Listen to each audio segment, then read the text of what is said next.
বছরের জীবনে মন্দির পাহারা দিতে কোন হুজুরকে দেখিনি, আমি কোন শিবিরের নেতাকে দেখিনি। কিন্তু ওই 2024-এ আমি দেখেছি যে আমার মুসলমান ভাইরা বৌদ্ধ মন্দির কিভাবে পাহারা দিয়েছে, হিন্দু মন্দির কিভাবে পাহারা দিয়েছে। তারপরও ভারতের মিডিয়া আমাদের বাংলাদেশকে নিয়ে নানা প্রপাগান্ডা ছড়িয়ে বেড়াচ্ছে। বাংলাদেশের দিকে চোখ তুলে তাকাবা, ওই চোখ আমরা উপড়ে ফেলবো। মোদির ইশারায় চলিও না ভাই।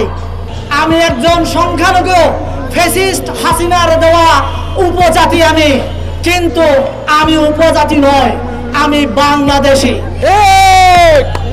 আসসালামু আলাইকুম।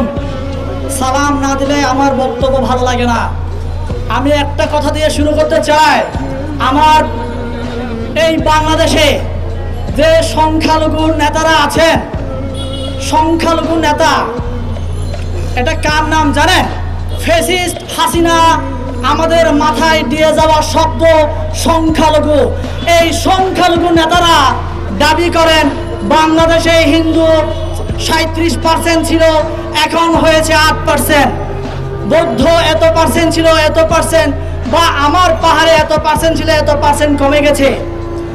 আমি সাবধান করতে যাচ্ছি, এই সংখ্যালঘু নেতাদের কথা যদি আপনারা শুনেন, আমার সংখ্যালঘু ভাইদেরকে আমি বলছি, আপনারা যদি তাদের উস্কানিতে পা দেন, তাহলে এখন তো 8% আছি, আগামীতে এটা শূন্যর কোথায় নেমে আসবে।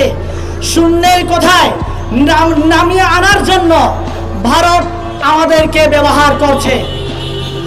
হয়তোবা আপনারা অনেকে বলবেন ভারতের এখানে হাত কি, ভারত কিভাবে এখানে কাজ করছে। আপনাদের মনে প্রশ্ন জাগতে পারে, আমি উপজাতি নয়, আমি বাংলাদেশি।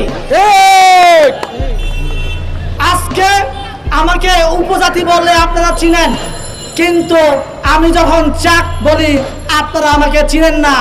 আজকে বাংলাদেশে আমরা 6000 আছি, আগামীতে এই 6000ও বাংলাদেশে থাকবো না যদি এই আমরা সেই মোদির ইশারায়, ইসকনের ইশারায় আমরা যদি তাদের কথা মতো চলি।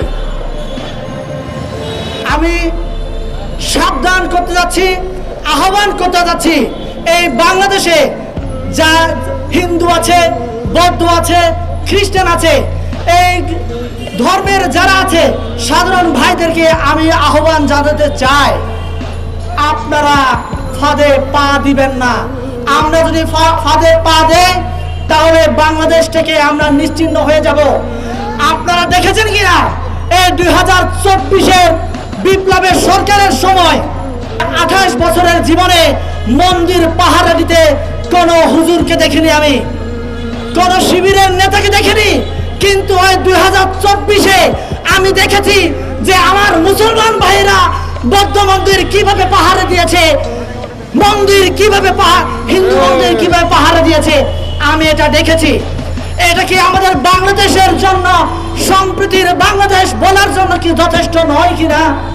তারপরও ভারতের মিডিয়া আমাদের বাংলাদেশকে নিয়ে নানা প্রপাগান্ডা ছড়িয়ে বেড়াচ্ছে। বাংলাদেশ নাকি অসাম্প্রদায়িক, বাংলাদেশে ফ্যাসিস্ট হাসিনা না থাকলে নাকি সংখ্যালঘু হিন্দু, বৌদ্ধ, খ্রিস্টান ভাইয়েরা তাদের অস্তিত্ব বাংলাদেশে থাকবে না। আমি জামাতের ভাইদেরকে অনুরোধ করতে চাই, শিবিরের ভাইদেরকে অনুরোধ করতে চাই। কিছুক্ষণ আগে আমার আগে এক বক্তা বলে গেছে বাংলাদেশের 90% মুসলমান।